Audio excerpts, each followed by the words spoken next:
Sherlock Holmes is not only one of the most famous detectives in the world of English literature, he was also one of the first. Today, when detectives appear in so many books and television programs around the world, it's hard to imagine just how exciting the Sherlock Holmes stories must have been when they were first published in the late 19th century. The creator of Sherlock Holmes was the Scottish author Sir Arthur Conan Doyle. Born in Scotland in 1859 and educated in medicine at Edinburgh University, Conan Doyle was a scientist as well as a writer.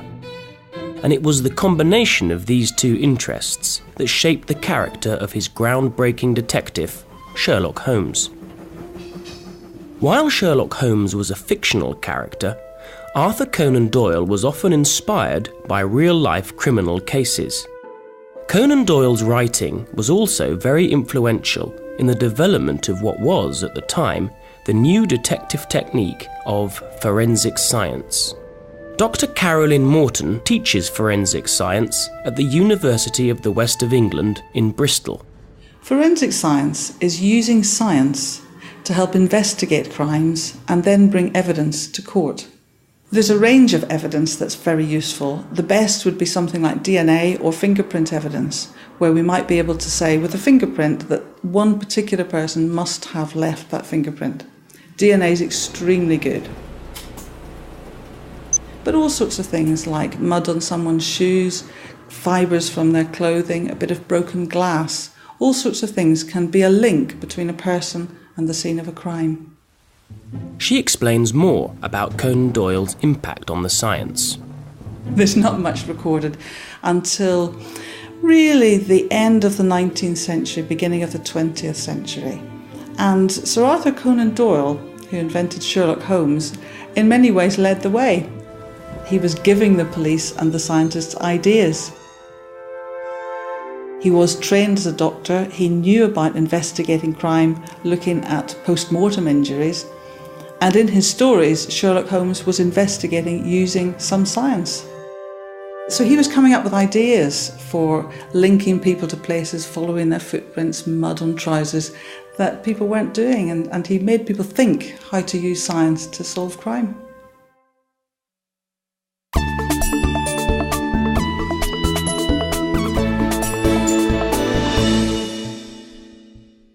Today, we often hear about forensic science being used to solve crime. A lot of criminals may have avoided the police if they hadn't left fingerprints or DNA evidence at the scene of their crimes.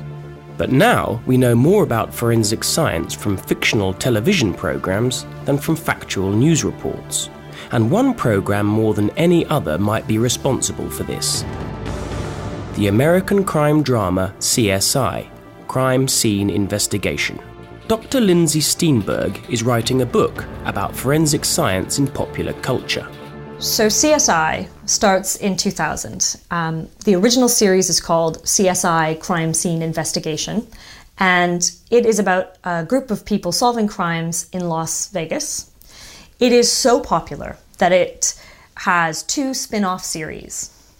The first series is CSI Miami, and the second, which follows several years later, is CSI New York. And CSI is a global phenomenon. The 3 programs are shown in over 200 countries to a global audience of around 2 billion people. What's interesting about the current forensic science craze on television is that much of it actually isn't new. Sherlock Holmes is always doing experiments in his house. He's always referring to all the books that he's written about footprints or cigar ashes, and he uses that knowledge to help him solve the crimes at hand. Now that is very similar to what happens in the laboratories at CSI. What has perhaps changed a little bit is what's going on in the development of science. So with the discovery of DNA, for example, now we have a different procedure. Generally, every CSI episode has the same structure. There's a crime. The crime scene investigators examine the scene, collect evidence, and take it back to their laboratory. They test the evidence and it will show who committed the crime. This person will be arrested, and they will confess. So why does Lindsay think these stories are so popular? I think CSI really convinced us that in a world that is increasingly frightening, where answers aren't clear, where we're not sure who to trust, we can always trust science. They really show science as being able to tell us the absolute truth. Now, science isn't really like it is on television, and I think everybody who watches TV knows that. But it would be really nice if it was. I think what we want is a system like the science on television that can tell us truth, that can tell us who's good, who's bad, and I think that's why it's so popular.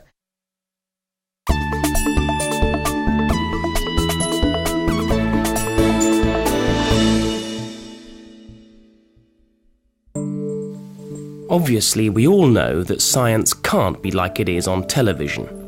So, what's it really like? Dr. Morton helps to train investigators in a special crime scene house, where rooms are adapted to resemble real crime scenes. Teachers can observe the students working in the house. Dr. Morton explains some of the differences between the television version and reality. The first thing that happens is a crime scene is sealed off and nobody enters. You think about where you're going to find the evidence and how you're going to go about the search. There are a lot of decisions to be made before you go in, and I haven't often seen that on television. Then you have to get kitted up, the protective suit, so that you don't leave any evidence from your own clothing or your own hair, your own DNA at the scene. So a mask, gloves, the whole suit. One of the big issues with television dramas generally is that one or two people do the work of maybe 40 professionals in the real world. And of course, none of those meet the suspect and ask questions. The other thing is the speed with which everything is resolved. It can take a long time to do a lot of the work in the lab and to do a lot of the police investigation. Despite real forensic investigation being so different from the television version, one of the most remarkable things about the popularity of CSI is that it looks like the programs are influencing real life in a number of ways, good and bad. This has become known as the CSI effect. One positive outcome is that more people want to study science at university. The CSI effect isn't just about the law, about the legal system. It's also changed the way the education system works in many ways, because lots of people want to take degrees in forensic science. So the CSI effect is widespread. And it is sort of changing the way that we think about how science fits into our culture. But there are problems too. Real life and TV drama are not one and the same, and there's some evidence that the CSI effect might be influencing the way people behave when they're on a jury. What they expect when they go serve on a jury is that criminal investigations will work the same in real life as they do on TV. And there's been many interviews with lawyers who are very, very worried about this. And as a forensic scientist, Carolyn has concerns about the CSI effect. I think the biggest negative is that people expect too much. They expect the police to solve crimes very, very quickly, to always find perfect evidence. They expect the evidence to prove guilt and prove what happened. And dramas are always starting with the ending known, and you work a story towards that end. Real situations start with the ending unknown. You start not knowing who the offender was, not knowing if you will find them. Like Sherlock Holmes before them, the fictional characters of CSI have captured the imagination of the public who still love murder mysteries. And who knows, maybe 100 years from now, people will still be watching CSI too.